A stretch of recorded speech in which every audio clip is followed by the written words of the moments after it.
আজকের দুনিয়াতে নারীবাদ নামে, নারীর সম্মানের নামে পশ্চিমারা যে রেসিপি নিয়ে আসছে, পৃথিবীর ইতিহাসে নারীর প্রতি জুলুম এই মাত্রায় হয় নাই, পৃথিবীর ইতিহাসে কোনোদিন হয় নাই। আমাদেরকে ছোটোবেলা থেকে, যেহেতু আমি জেনারেল লাইনে পড়া, ছোটোবেলা থেকে ছেলে মেয়ে সমান, ছেলে মেয়ে সমান, ছেলে মেয়ে সমান, সমান সমান সমান, এই যে শব্দটা ঢুকানো হলো যে সমান, এবং এটা এমনভাবে ঢুকানো হলো কার্টুন থেকে শুরু করে প্রত্যেকটা জায়গায়। পরে গিয়ে আমরা যখন ইসলামের দিকে তাকাই বা ইসলামকে বোঝার চেষ্টা করি, আমরা এই সমান শব্দটার উল্লেখ এখানে পাই না, আমরা ন্যায্যতার কথাটা পাই। সমতা নাকি ন্যায্যতা, এই জায়গা থেকে একটা বড় রকম গন্ডগোলের মধ্যে আমরা পড়ে গেছি। যেমন আমি যদি জিজ্ঞেস করি হার্ট আর ব্রেইন এই দুটা কি সমান নাকি কোনো একটা ছোট কোনো একটা বড়, এই প্রশ্নটাই একটা দুষ্ট প্রশ্ন, যে কোনটা বেশি ভালো। কারণ যে দুইটা জিনিস সম্পূরক, তখন যদি সেটা সমান নাকি কোনটা বড় কোনটা ছোট, এই প্রশ্নটা ইভেন করা হয়, এই প্রশ্নটা একটা দুষ্ট প্রশ্ন। আসসালামু আলাইকুম রহমতুল্লাহ। আল্লাহ তাআলার অসংখ্য শুকরিয়া, যিনি মহান আরশের রব, যার কাছে পূর্ণ আত্মসমর্পণের জন্য আমরা প্রতিজ্ঞাবদ্ধ। অসংখ্য দরুদ ও সালাম মহানবী হযরত মুহাম্মদ সাল্লাল্লাহু আলাইহি সাল্লামের প্রতি।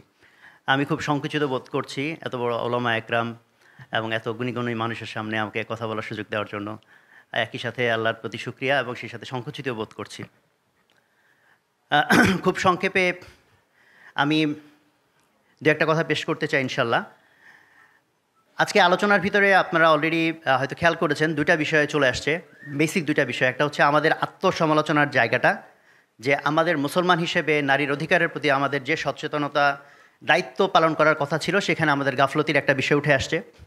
দ্বিতীয় আরেকটা উঠে আসছে যে পশ্চিমা যে আক্রমণ, যে আমাদের নারীবাদী যে কনসেপ্ট নতুন করে ধারণা তৈরি করা হচ্ছে নারীর অধিকার সম্মানের বিষয়ে, সারা পৃথিবীতে যে নতুন সংজ্ঞা নির্ধারণ করা হয়েছে সেই বিষয়ে। তো আমি প্রথমটা না, আমি দ্বিতীয়টার বিষয়ে একটু কথা বলতে চাই, যে নারীর অধিকার এই বিষয়ে এই যে পশ্চিমাদের যে বয়ান, এই বয়ানের যদি আমরা একটু ভিতরে তাকাই, যে আমাদেরকে ছোটোবেলা থেকে, যেহেতু আমি জেনারেল লাইনে পড়া, ছোটোবেলা থেকে ছেলে মেয়ে সমান, ছেলে মেয়ে সমান, ছেলে মেয়ে সমান, সমান সমান সমান, এই যে শব্দটা ঢুকানো হলো যে সমান, এবং এটা এমনভাবে ঢুকানো হলো কার্টুন থেকে শুরু করে প্রত্যেকটা জায়গায়। তো আমাদের জেনারেল লাইনে পড়া, আমাদের মেজরিটির মাথায় ঢুকে আছে সমান। পরে গিয়ে আমরা যখন ইসলামের দিকে তাকাই বা ইসলামকে বোঝার চেষ্টা করি, আমরা এই সমান শব্দটার উল্লেখ এখানে পাই না, আমরা ন্যায্যতার কথাটা পাই। এখানে খুব প্রাসঙ্গিকভাবে ইনসাফ শব্দটা খুবই প্রাসঙ্গিক। সেই জায়গা থেকে সমতা নাকি ন্যায্যতা, এই জায়গা থেকে একটা বড় রকম গন্ডগোলের মধ্যে আমরা পড়ে গেছি, যে সমতা নিয়ে কথা বলবো নাকি আমরা ন্যায্যতা নিয়ে কথা বলবো। তো একটা সিম্পল জিনিস হচ্ছে যে কিছু প্রশ্ন, ইভল কোয়েশ্চেন, ঝামেলা তৈরি করার জন্য তৈরি করা যায়। যেমন আমি যদি জিজ্ঞেস করি হার্ট আর ব্রেইন এই দুটা কি সমান নাকি কোনো একটা ছোট কোনো একটা বড়, এই ঝগড়া যদি লাগানো হয়, এই ঝগড়াটা একটা ক্ষতিকারক ঝগড়া। কারণ হার্ট আর ব্রেইন মিলে যদি ঝগড়া করে এবং কোনো একভাবে যদি কোনো একটা জিতে যায়, ধরো হার্ট জিতে গেল, তাহলে এইটাই যদি প্রপাগান্ডা করা হয় হার্ট হচ্ছে বেশি ভালো, তাহলে ব্রেইনগুলো মনে করবে আমার ব্রেন হয়ে দরকারটা কি, আমিও হার্ট হয়ে যাই। তো বডির মধ্যে দুইটা হার্ট একটাও ব্রেন নাই, তাতে কি আমাদের চলবে কি না, বা ভাইস ভার্সা বা উল্টাভাবে। একইভাবে একটা তালা বা একটা চাবি, হ্যাঁ ঝগড়া লাগাই দিলাম, তালা বেশি ভালো না চাবি বেশি ভালো, বা এই প্রশ্নটাই একটা দুষ্ট প্রশ্ন, যে কোনটা বেশি ভালো। কারণ যে দুইটা জিনিস সম্পূরক, তখন যদি সেটা সমান নাকি কোনটা বড় কোনটা ছোট, এই প্রশ্নটা ইভেন করা হয়, এই প্রশ্নটা একটা দুষ্ট প্রশ্ন। কারণ যদি তালা আর চাবির ভিতরে বিতর্ক করে জিতেও যায় কেউ একটা গ্রুপ যে তালা বেশি ভালো, তাহলে সব চাবিরা তালা হইতে চাইবে, তাহলে কোনো চাবি নাই সব তালা, তাতে কোনো ফায়দা আছে কিনা। অথবা জিতে গেল চাবি ভালো, তাহলে সবাই চাবি হয়ে গেল, তালারাও সব চাবি হয়ে গেল, তাহলে কোনো ফায়দা আছে কিনা। তো আমাদের বর্তমান সিচুয়েশনে এটাই একটা ইস্যু হয়ে দাঁড়িয়েছে নারী পুরুষ ইস্যুতে। নারী বেশি ভালো না নারী বেশি, পুরুষ বেশি ভালো নাকি সমান, এই প্রশ্নটাই একটা সমস্যাপূর্ণ প্রশ্ন। বিকজ আল্লাহ তাআলা নারী আর পুরুষকে ভিন্ন করে বানাইছেন, সম্পূরক হিসেবে বানাইছেন। এখন এই যে তালারা চাবি হইতে চাইবে নাকি চাবিরা তালা হইতে চাইবে, এইটা কিসের উপর নির্ভর করে? এটা নির্ভর করে বায়াস কিভাবে তৈরি করা হয়, পক্ষপাত কিভাবে তৈরি করা হয়। কারণ প্রত্যেকটা ভালো মন্দ বিচারের আগে তার পেছনে কাজ করে আমাদের, যে তার পেছনে আমাদের জাজমেন্ট করার ক্রাইটেরিয়া কি। তো আমরা যদি ধরা যাক যে তালা আর চাবি নিয়ে বিতর্ক লাগাবো, আমি এটা প্ল্যান করে রাখলাম, এবং আমি তার আগে সমাজের ভিতরে একটা ধারণা তৈরি করলাম, পক্ষপাত তৈরি করলাম, যে জিনিস যত বড় সেই জিনিস তত ভালো।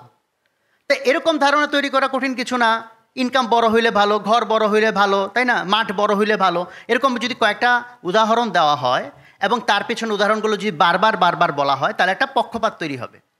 এই পক্ষপাত তৈরি করার পর আমি যদি লোকজনকে জিজ্ঞেস করি তালা বেশি ভালো না চাবি বেশি ভালো, তখন তার উত্তর দিবে তালা বেশি ভালো। কেন? তার ভিতরে আমি অলরেডি পক্ষপাত তৈরি করছি, যেটা বড় সেটা হচ্ছে ভালো। তাহলে দেখবে তালা আর চাবির মধ্যে তালা হচ্ছে বড়, এই তালা হচ্ছে ভালো। আবার যদি আমি পক্ষপাতটা তৈরি করি যে যা কিছু ছোট তা হলো ভালো, এরকম উদাহরণ হিসেবে বলা যায় ট্যাবলেট যদি ছোট হয় ভালো, মাইক্রোচিপ ছোট হলে ভালো, মোবাইল ছোট হলে ভালো।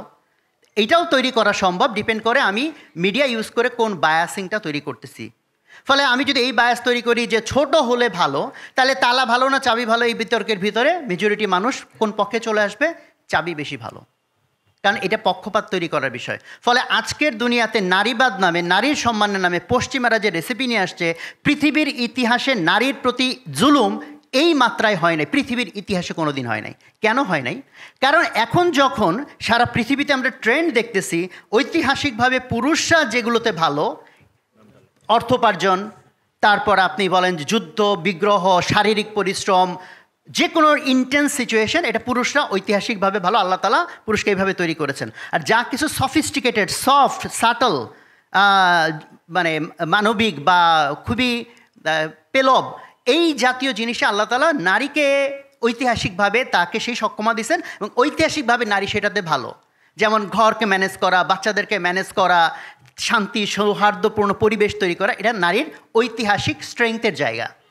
এখন সারা পৃথিবীর পুঁজিবাদ এসে বায়াস তৈরি করলো যে সারা পৃথিবীর মধ্যে অন্য কোনো কিছুর তেমন কোনো দাম নাই, খালি দাম হচ্ছে টাকা কামানো, যে যত বেশি টাকা কামাবে সেটা হচ্ছে ভালো, ইনকাম করাটা ভালো, টাকা উপার্জন ভালো। পুঁজিবাদের কোর কনসেপ্ট যখন এই বায়াস তৈরি হয়ে গেল যে টাকা কামানোটাই হলো আলটিমেট জিনিস, যার প্রমাণ হচ্ছে এরকম যে আমরা যখন একজন আরেকজনের সাথে কথা বলি, ভাই নাম কি, আপনার পরিচয় কি, তারপরে জিজ্ঞেস করি ভাই আপনি কি করেন, আপনি কি করেন, এটার উত্তরে আমি বলতে পারি আমি ভাত খাই, আমি ঘুমাই। বলতে না না ভাই আপনি আসলে কি করেন, এটাতে আমরা কি বুঝতে চাই? সে কিভাবে টাকা কামায়। ফলে টাকা কামানোটাকে যখন এত প্রাধান্যের জায়গায় নিয়ে চলে যাওয়া হলো, এরপর জিজ্ঞেস করা হলো নারী ভালো না পুরুষ ভালো। তো নারী চিন্তা করলো আমি তো টাকা কামাই না, পুরুষ টাকা কামায়, তাহলে তো আমি একটা ইয়েতে পড়ে গেলাম, মানে হীনমন্যতা বোধে পড়ে গেলাম। কারণ আমি মনে করি যে যদি নারীর প্রতি ট্রুলি সম্মান পশ্চিমারা দেখাইতে চাইতো, তাহলে নারী ঐতিহাসিকভাবে যেটাতে ভালো তাহলে সেটাতে তারা ব্র্যান্ডিং করতো।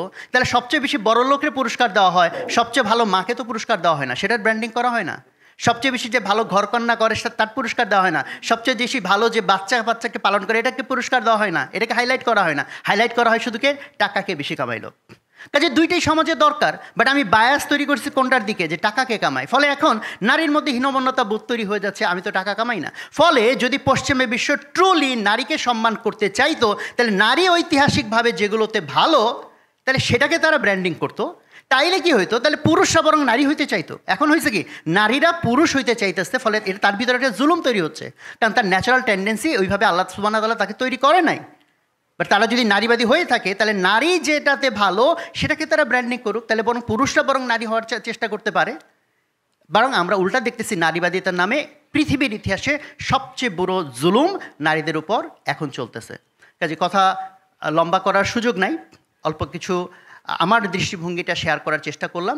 ফলে এই যে কনসেপ্টটা যে পশ্চিমাদের আক্রমণ, একই সাথে আবার আমাদের নিজেদের দুর্বলতা, যে আমাদের ইসলাম যে দৃষ্টিভঙ্গি দিয়েছে, যে দায়িত্ব, সেখানেও আমাদের দুর্বলতা। তো এই দুয়ে মিলে যে উদ্যোগটা হুজুররা নিয়েছেন, ইনশাল্লাহ আমাকেও এটার সাথে রেখেছেন, আমি এই জন্য সম্মানিত বোধ করছি। এবং আমরা সাদগায়ে জারিয়া বললে আমরা মূলত মসজিদ করা, মাদ্রাসা করা, নলকূপ স্থাপন করা, এর বাইরের আইটেম আমাদের মাথায় খুব বেশি ঢুকে না।